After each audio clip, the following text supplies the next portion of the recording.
Okay, so good morning, everyone. So I think so our previous lecture was on 1st October, I think so.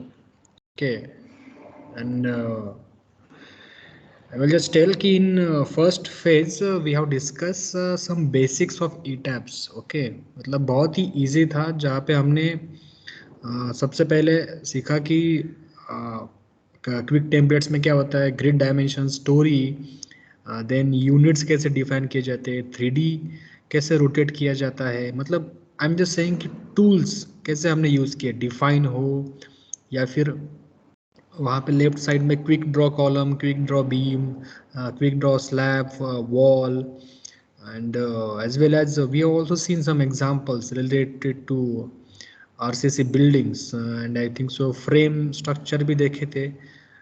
Some beams were also discussed कि beams जो हमने SA1 में या फिर SA2 में हमने जो UDL, UVL देखे थे या फिर पॉइंट लोड देखे थे, उनके बेंडिंग मोमेंट डायग्राम देखे थे हमने, वो हमने जो न्यूमेरिकल में देखे थे वो हम कैसे देख सकते हैं ETAP में. Okay, as well as I think so stair case का भी हुआ था, शेयर वॉल का भी हुआ था, एंड मे बी और कुछ उसमें हमने डिस्कस किया था बेसिक्स में.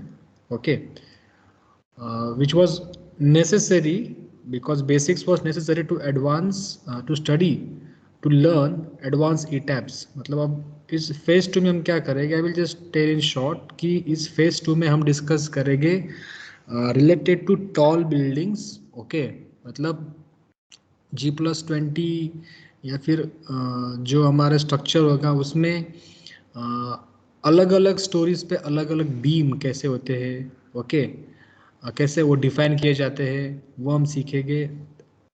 In addition to that, we will also discuss regarding some earthquake structures also, seismic design भी हम देखेंगे, such as response spectrum होगा या फिर push or analysis, time history analysis. Because remember ETAB में जो हमने phase 1 में सीखा ना वो सिर्फ बेसिक था.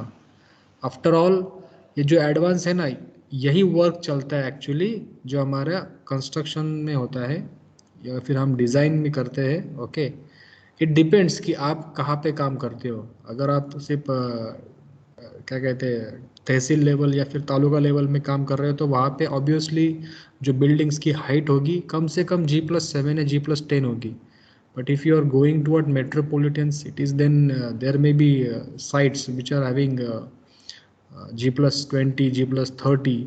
ओके, सो वहाँ पे क्लैडिंग होता है, ग्लास फाइबर यूज़ किया जाता है, कभी कभी बीम्स अलग अलग स्टोरीज पे अलग अलग होते हैं.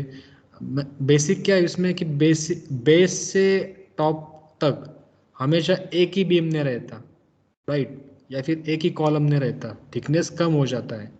सो हमें या तो बीम डिफाइन करना होता है या फिर ऑटो सिलेक्ट ETAP कर देता है. ऑटो सिलेक्ट का हमने पढ़ा था ना, आपको मैंने एक स्टील के फ्रेम में वो पढ़ाया था, वो ऑटो सिलेक्ट का फंक्शन क्या होता है. Okay, I will just ask question, what is the function of auto select in ETAP. अब ये वर्ड आ ही गया है तो can anyone answer me this question, what is the use of that auto select. क्यों हमने यूज किया था वो ऑटो सिलेक्ट, कोई बता सकता है.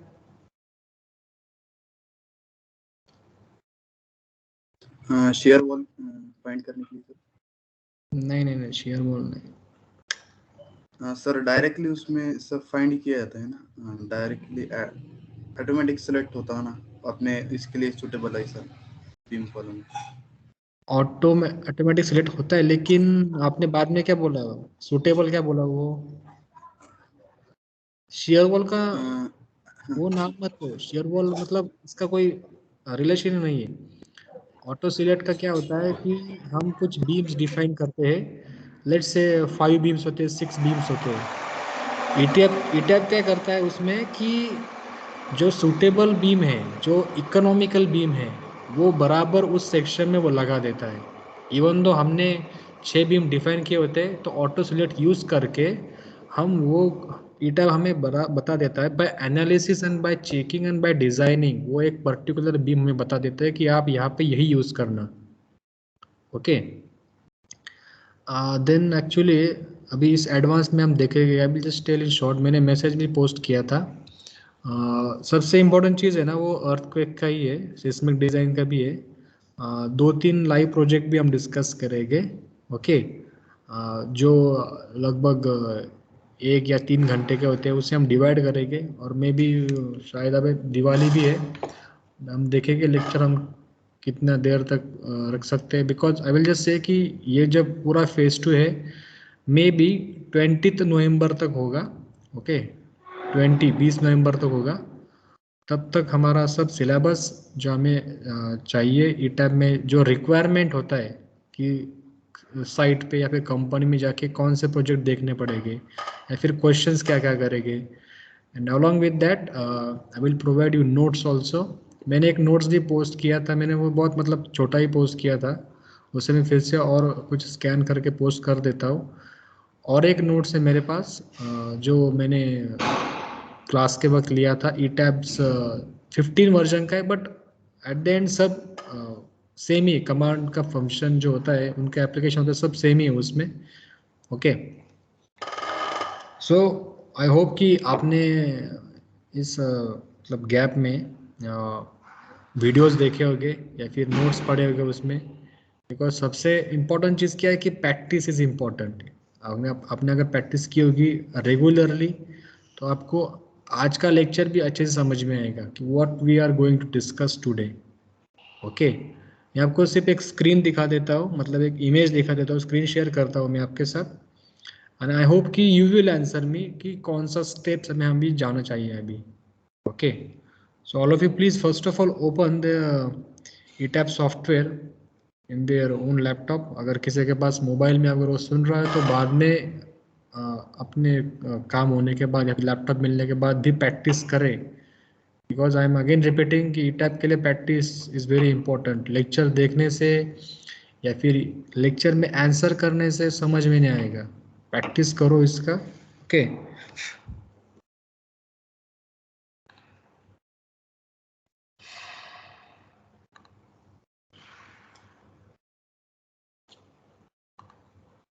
okay, please one of you confirm me, can you see the image on your screen?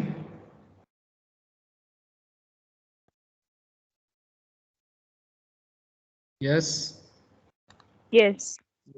Okay, so ये बहुत ही एक्चुअली मतलब ये लाइव प्रोजेक्ट था। ओके, अभी ये प्रोजेक्ट यहाँ पे जो है ये डिज़ाइन कहाँ का है, can you read this name, can anyone tell me यहाँ पे नाम क्या है?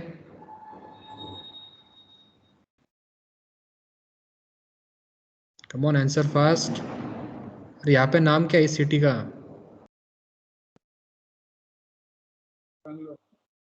Bangalore. Okay, so in short, from today onwards we will study this, we will design this tall building. Okay, so इसमें अभी अलग क्या है, सबसे पहले हम देखेंगे, हम सबसे देखेंगे पहले story 1। All of you can C yes story 1। इसे मैं थोड़ा जूम कर देता हूँ, लेट्स सी, यस जूम भी हो रहा है ये। ओके, सो आप अगर यहाँ पे देखोगे स्टोरी 1, स्टोरी 1 to 8, कितना यहाँ पे स्टोरी 1 to 8 है। Okay, so how many number of lines are there in x direction? मैंने पहले बताया कि I want answers from your side now, so that's why I'm asking to you, how many number of lines will be there in x direction? 4. 4.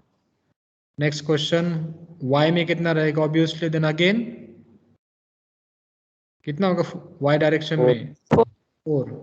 So basically जो हमने ई tab में अभी यहाँ पे शुरू करना है ना, ये वाला, ये आपको आंसर जो मैंने पूछा वो आपको यहाँ पे लगेगा। Just we will discuss this image first of all. So उसमें क्या, वो क्या बता रहे हैं कि स्टोरी 1 to 8 है।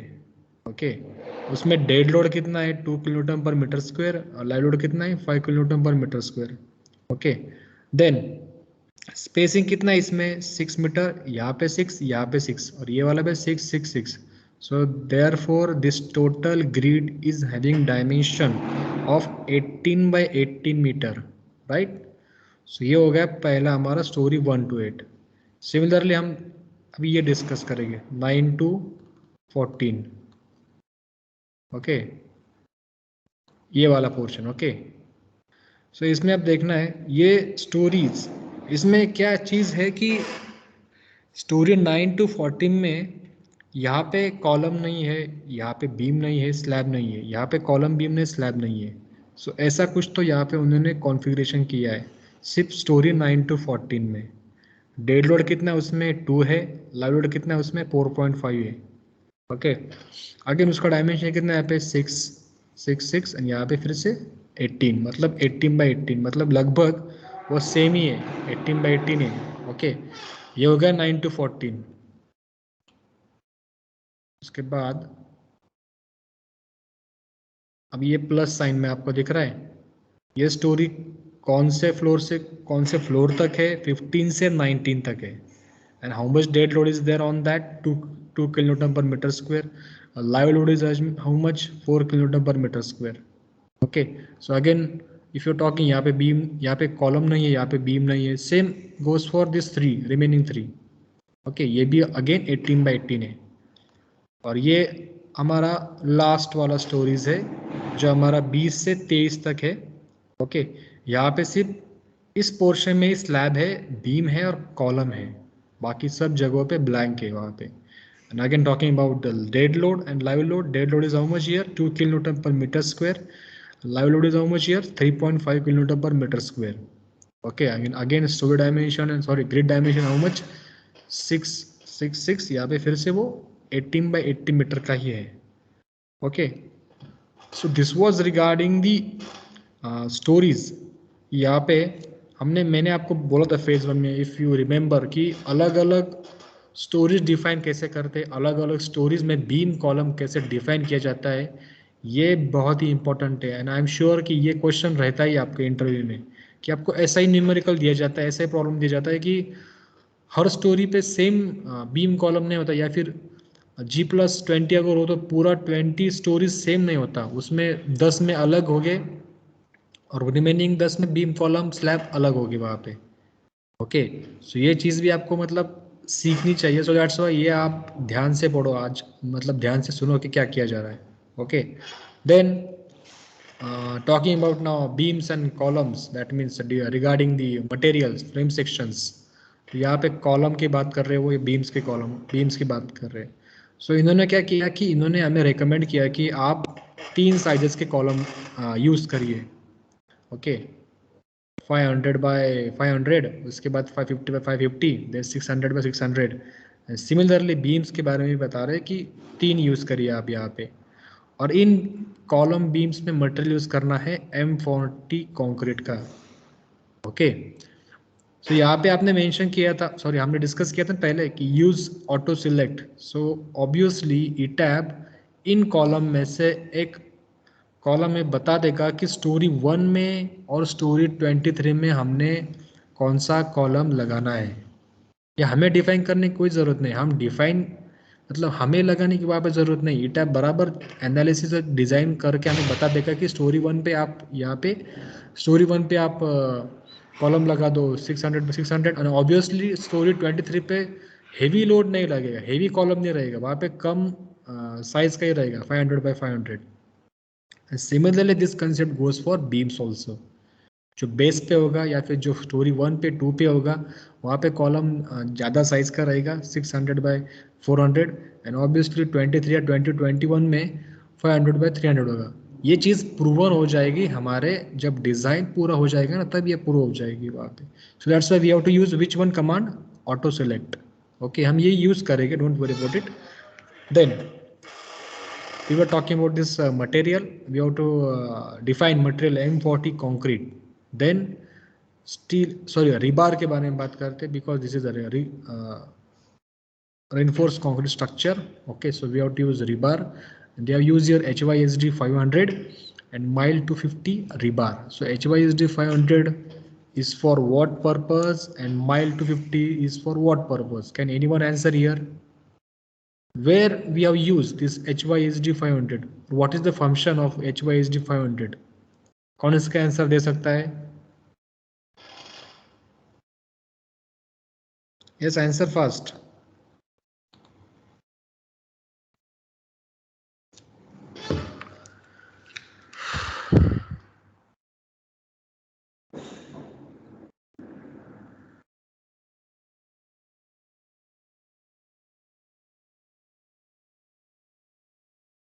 यस, जल्दी आंसर करो।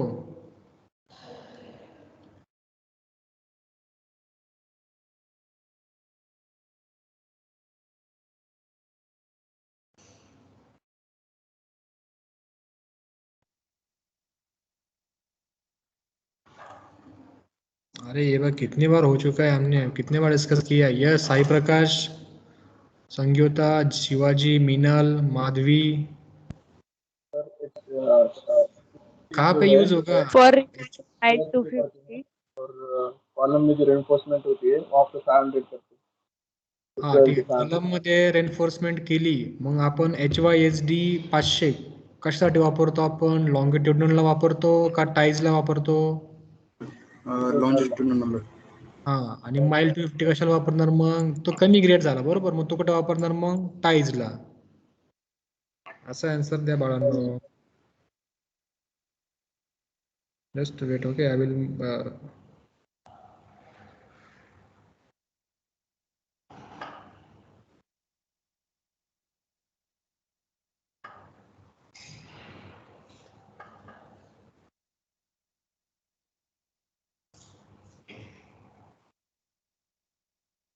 सो वी हैव डिस्कस कि HYSD और माइल 250 का क्या यूज है. Okay, then they are discussing about slabs also, कि स्लैब्स का थिकनेस कितना है यहाँ पे 150 mm थिक है.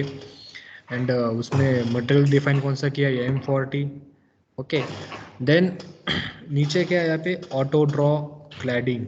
Okay, if you carefully observe this image, so यहाँ पे ये एक्चुअली एक्सक्लूड करके उन्होंने इमेज दिया है, बट आपको मैं दिखा देता हूँ. Just wait.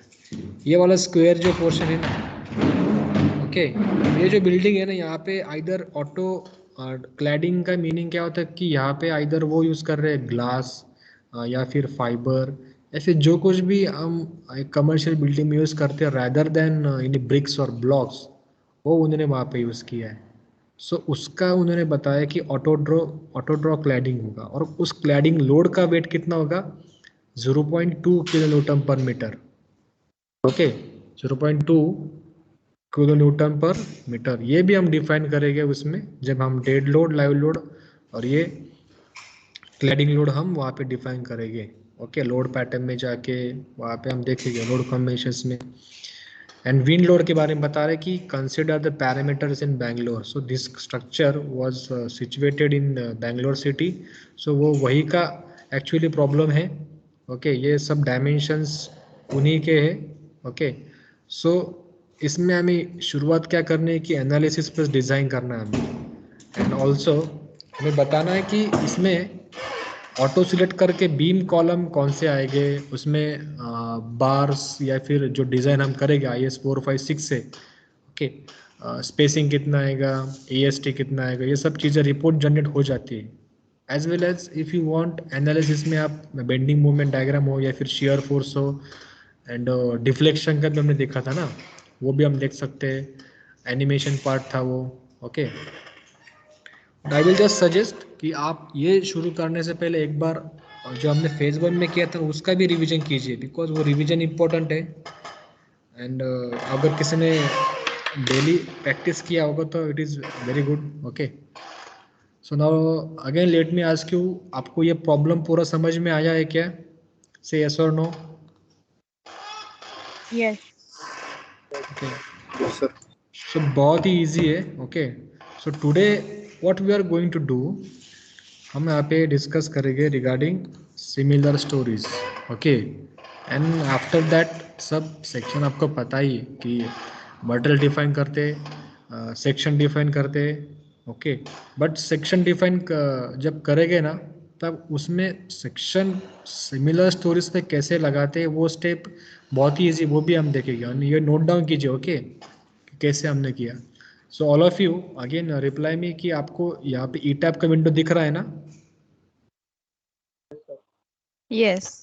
Okay, Yes. So now ये हमने यहाँ पे पुट किया था नंबर ऑफ ग्रिड लाइंस और number of grid lines in X and Y direction. ये आपने मुझे आंसर दे दिया था 4 ये हम वैसे ही रखेंगे.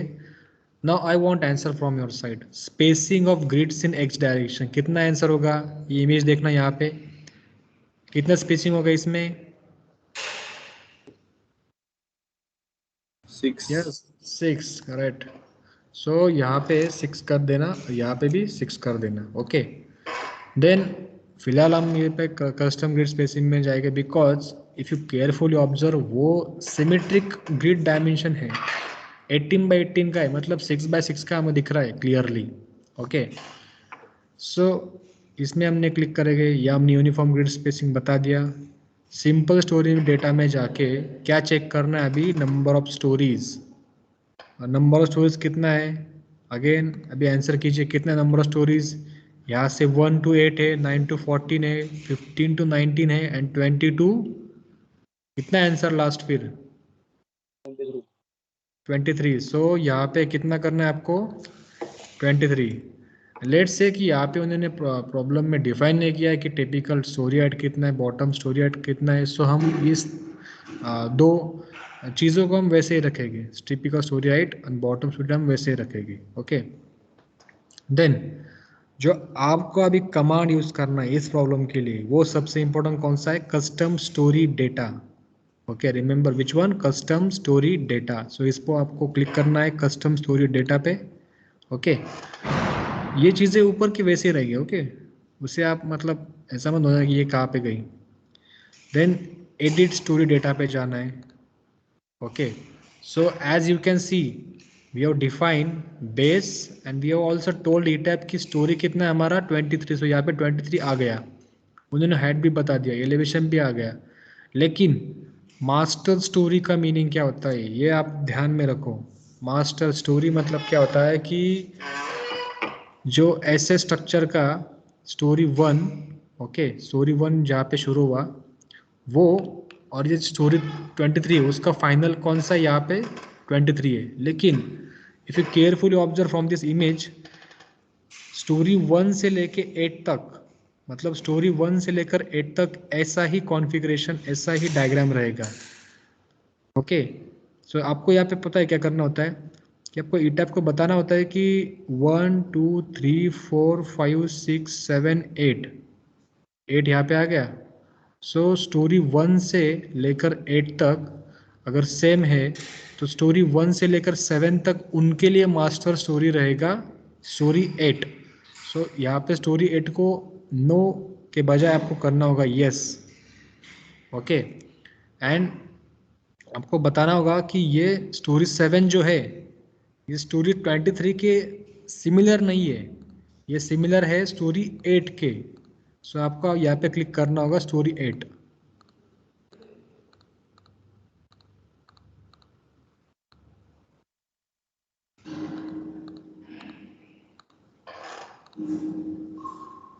So if you carefully observe story 1 से लेकर 8 तक हमने क्या किया, पहले चीज़ कि इनको आपने बता दिया कि 1 से लेकर 8 तक storey 8 will be our master story. So आपने यहाँ पे एस कर दिया। ओके ये सिमिलर टू ये न नहीं आएगा वहाँ पे। उसके बाद क्या बताना है कि story 7 is not similar to story 23, it is similar to story 8। यहाँ पे बताए 2 आते हैं यहाँ पे। सो आपको यहाँ पे स्टोरी 8 पे क्लिक करना है। एंड सिमिलरली अभी क्या है 9 to 14, 9 to 14 है ना। सो आपको क्या करना होगा 14 पे आप जाइए, यहाँ पे 14 पे जाके इसे यहाँ पे एस करना, मतलब 9 to 14 के लिए, 9 to 13 के लिए 14 will be there master story now and this story 13 will be similar to story. Yes आपका आंसर चाहिए मुझे अभी, क्या किससे सिमिलर होगा story 13? Story 13, 12, 11, 10 and 9 will be similar to story 14. Okay. I will recommend कि आप ये स्टेप साइमल्टेनियसली आपके लैपटॉप में भी कीजिए, then only you will be able to understand कि यहाँ पे सिमिलर स्टोरीज हमने कैसे काम करते हैं। अगेन इमेज देखना यहाँ पे स्टोरी कौन सा है नेक्स्ट अभी 15 to 19।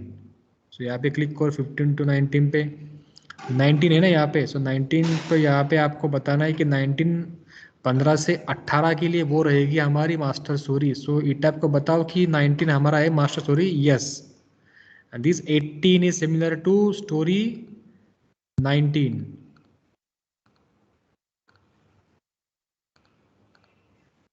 यस देन फाइनली इसमें कोई करने की कोई ज़रूरत नहीं, मतलब जो लास्ट वाला पोर्शन है 20 to 23, ये सब सेम ही है. 23 हमारा मास्टर स्टोरी है, 22 is similar to 23, 21 is similar to 23 and 20 also similar to 23. ये सेटअप सब हो गया है.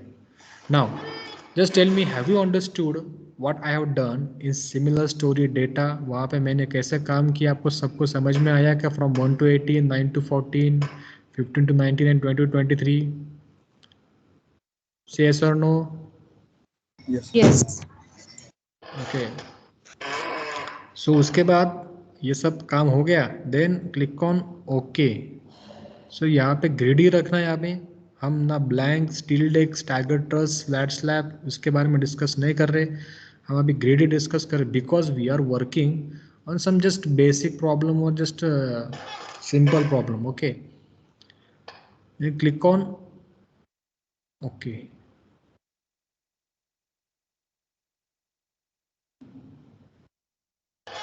कितने मेंबर ज्वाइन हुए? Let me see. 44. Okay, so this will be our plan and three-dimensional view of our this structure. Okay, then अभी मैं सबसे पहले इस फाइल को सेव कर देता हूँ. ओके, कंट्रोल सेव कर देता हूँ उसे मैं.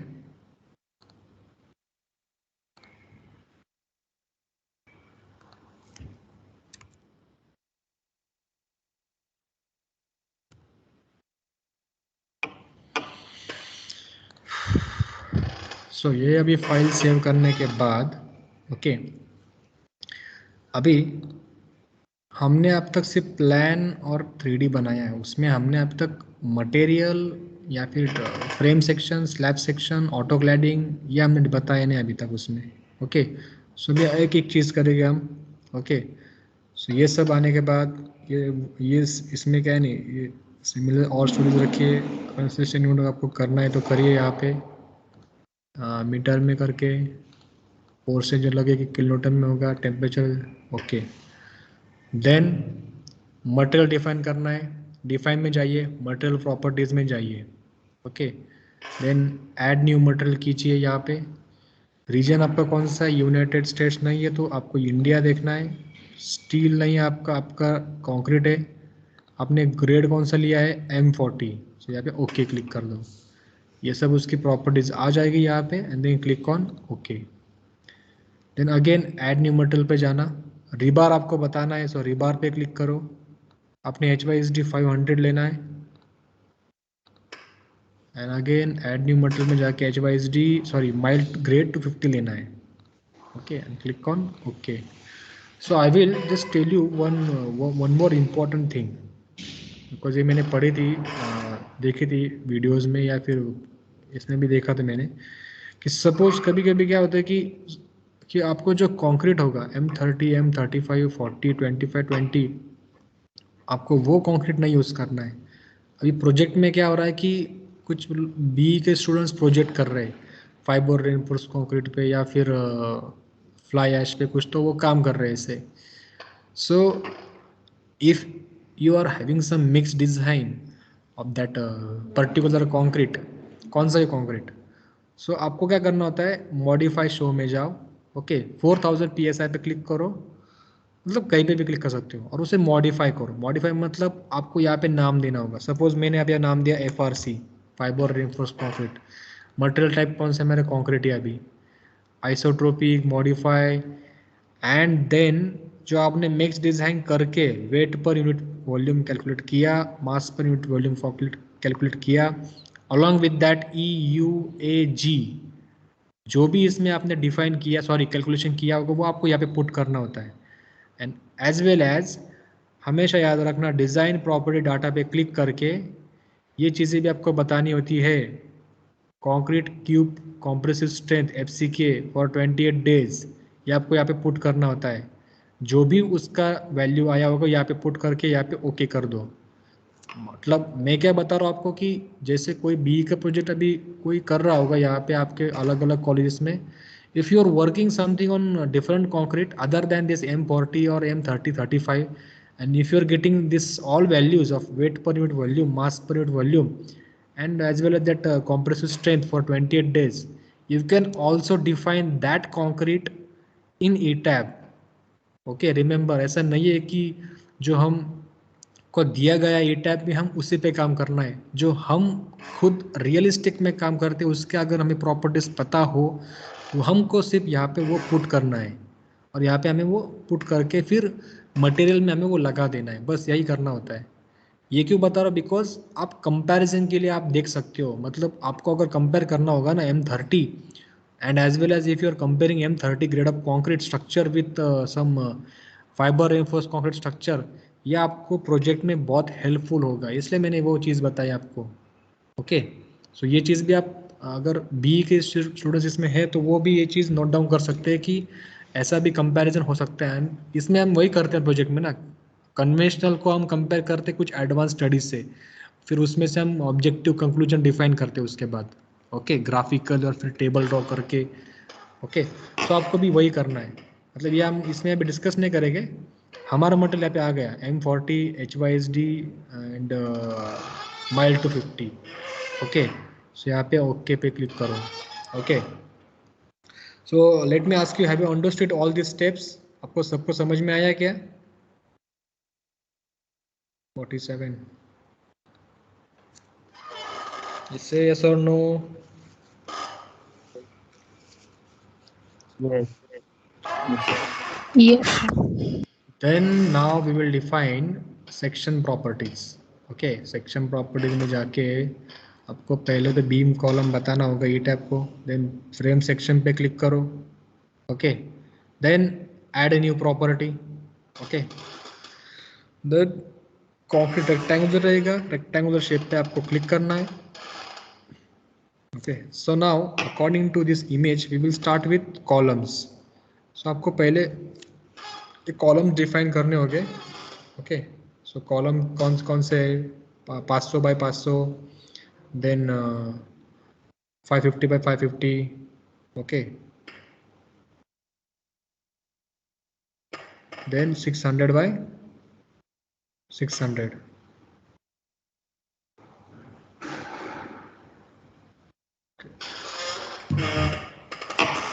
सो we will define those columns here.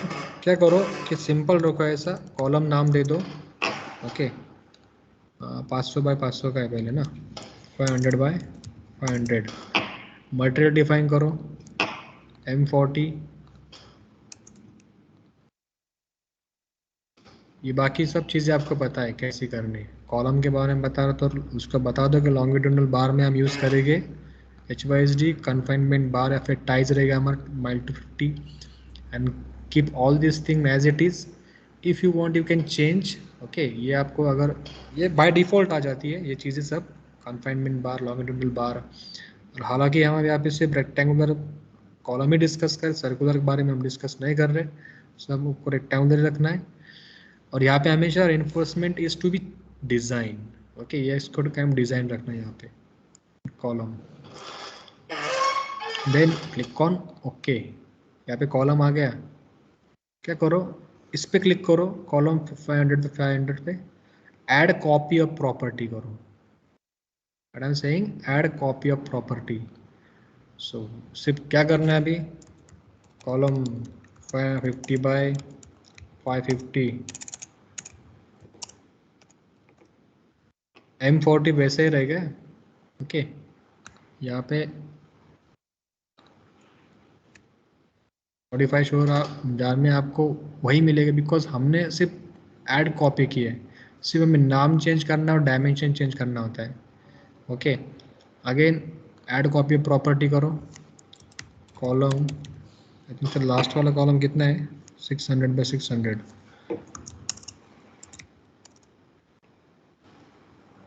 E type को बता दो कि ये 6 का है और ये वाला भी, उसका विड्थ भी 6 का है।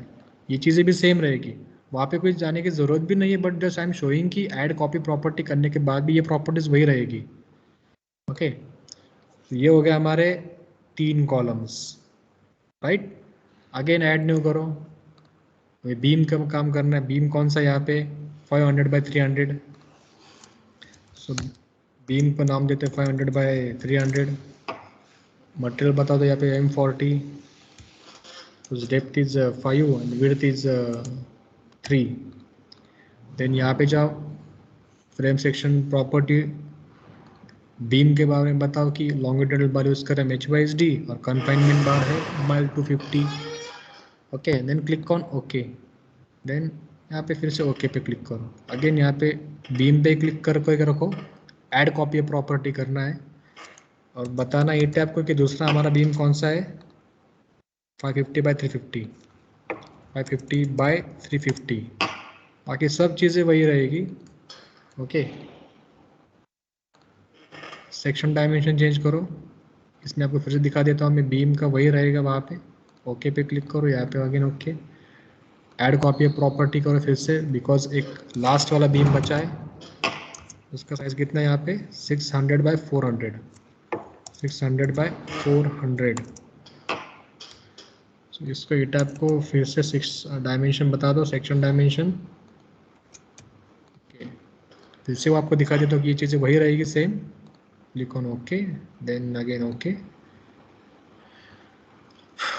ठीक है, हमने अब तक क्या किया, बीम कॉलम हमने डिफाइन कर दिया। Okay, so again I will ask, have you understood कि हमने beam column by using add copy of property, आपको सबको समझ में आया है क्या?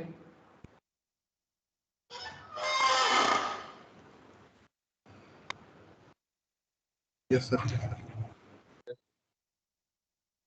ओके, सो हम अभी क्या करेंगे, लास्ट वाला पोर्शन लेके इसमें कि ऑटो सिलेक्ट या फिर इंपोर्ट प्रॉपर्टीज कैसे किए जाती है। ओके, सो हम क्या करेंगे, यहाँ पे ऐड न्यू प्रॉपर्टी में जाएंगे, सॉरी फॉर दैट, इंपोर्ट में ऐड न्यू प्रॉपर्टी में जाना है। Okay, section shape concrete rectangular ही रखो और यहाँ पे आपको क्लिक करना है ऑटो सिलेक्ट पे। ओके, ऑटो सिलेक्ट पे क्लिक करना है, then click on auto select. Then it आपको बताओ कि आपको डिफाइन क्या करना है। सबसे पहले auto select column. I am again telling you why we are doing this, कि हमारे पास 3 कॉलम है एंड वी डोंट नो कि हर एक स्टोरी पे कौन सा कॉलम लगाना, हमें ये पता नहीं है। बट ई टैब क्या करेगा पता है, कि आपको वो ऑटोमेटिकली बता दे कि यहाँ पे ये सुटेबल है, यहाँ पे ये इकोनॉमिकल है। सो ये स्टेप क्यों करते हैं, इसका रीज़न मालूम होना चाहिए। Okay, auto select design type हमारा कॉन्क्रीट है भाई। ओके, सभी कॉलम के बारे में बता रहे, तो कॉलम को शिफ्ट क्लिक करके डाउन में जाओ, यहाँ पे क्लिक करो, उसको यहाँ पे ऐड करना है, then click on okay. So यहाँ पे देखना ऑटो सिलेक्ट कॉलम आ गया। अगेन ऐड न्यू प्रॉपर्टीज में जाओ, ऑटो सिलेक्ट वही रहेगा, अगेन ऑटो सिलेक्ट लिस्ट पे क्लिक करो। ओके, देन यहाँ पे बता दो ऑटो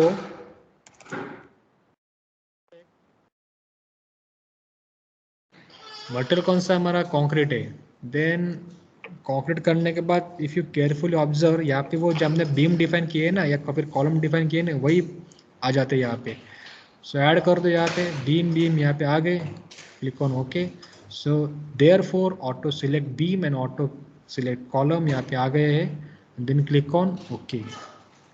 ओके, सो बाद में आपको क्या करना है, स्लैब सेक्शन प्रॉपर्टीज में जाइए, फ्रेम स्लैब ढूंढिए, स्लैब सेक्शन मिल गया, स्लैब 1 को मॉडिफाई कीजिए, स्लैब को नाम दीजिए 150, स्लैब में मटेरियल है M40, स्लैब का थिकनेस है 15। Okay, and then click on okay, again click on okay.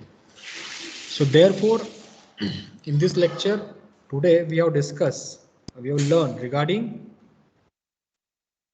कि सिमिलर स्टोरीज पे कैसे काम किया जाता है, ऑटो सिलेक्ट का क्या फ़ायदा होता है। ओके, सो आज के लिए आप इतना ही प्रैक्टिस कीजिए। टुमारो वी विल लर्न कि ये जो ऑटो सिलेक्ट बीम कॉलम है हमने वो डिफाइन कैसे किए। ओके, ये हम सब चीज़ें उसमें देखेंगे। Okay, so is there any doubt regarding this today's lecture, you can ask me immediately और you can message me afterwards. Okay, till then what I will do, I will just circulate the attendance with you so you can fill the Google form. Let me see whether I can paste in, not, okay, yes I can paste in the comment section. So all of you please listen, Google form मैंने paste किया है comment section में, उसको आप please जल्दी से भरिए. Okay. Similarly, I will download the attendance also from the participant sections. Yes, I will download the attendance. Kindly all of you please attendance भी भर देना Google फॉर्म से.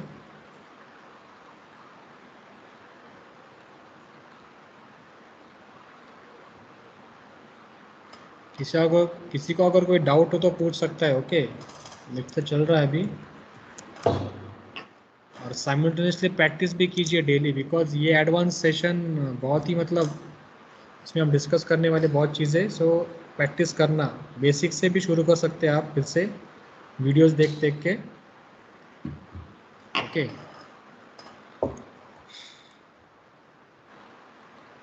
ठीक है, मैंने गूगल फॉर्म का भी मैंने टेस्ट कर दिया है. लेट मी सी कोई अटेंडेंस भर रहा है कि नहीं. यस, 12 लोगों ने अटेंडेंस भरा है. सो जल्दी से आप किसी का अगर किसी को दिख नहीं रहा होगा तो कमेंट सेक्शन में डोंट वरी, मैंने एमएसटी का डाउनलोड भी कर लिया attendance. Okay. Excuse me sir. हाँ बोलिए. सर वो ऑटो सिलेक्ट का यूज कुछ भी बताएंगे. ऑटो सिलेक्ट का क्या? यूज मतलब वो क्यों करते. ऑटो सिलेक्ट का यूज़ क्या होता है कि जैसे आपके पास बहुत सारे स्टोरीज थे ना, उससे क्या होता है कि you are not able to tell the designer कि हर एक स्टोरी पे कौन सा बीम सूटेबल रहेगा. ओके. लेकिन ई टैब एनालिसिस करके load combinations, dead load, live load, earthquake, wind load, ये सब समेशन करके आपको सूटेबली बता देता है, इकोनॉमिकली बता देता है कि स्टोरी 7 पे, स्टोरी 23 पे यही बीम अच्छा रहेगा, ये सूटेबल रहेगा. इसका वो फ़ायदा होता है. एंड आई रिमेंबर ये हमारा सेक्शन हमने स्टील में डिज़ाइन किया था, स्टील में हमने ये लिया था पार्ट. सो आप एक काम करिए, वो फिर से वीडियो देखिए ऑटो सिलेक्ट का, या फिर इसमें भी आपको समझ में आएगा. एक काम करिए, वीडियो कंटिन्यू देखिए आप, मतलब ये सेक्शन पूरा कीजिए टॉल बिल्डिंग्स का. उसमें आपको फाइनली पता हो जाएगा कि हमको स्टोरी 1 में उन्होंने क्यों बताया कि 600/400 लेना है बीम, और स्टोरी 23 में उन्होंने क्यों बताया कि कम साइज वाला बीम लेना है. ये तो कोई भी बता सकता है कि स्टोरी 1 में ज़्यादा साइज़ का चाहिए और स्टोरी 23 में कम साइज़ का चाहिए, लोडिंग के हिसाब से. Okay. So I hope so सबको क्या कहते हैं समझ में आया होगा आज का lecture. Okay. So kindly please all of you practice, and as well as कोई अगर डाउट हो तो मुझे प्लीज़ मैसेज करिए टेलीग्राम पे, फिर व्हाट्सएप पे. ओके. रिकॉर्डिंग प्लस जो कुछ चीज़ें होगी इंपॉर्टेंट मैं डाल दूंगा वहाँ पे. Okay, don't worry about it. ठीक है, मैं लेक्चर एंड कर देता हूँ. Okay, thank you so much, have a nice day.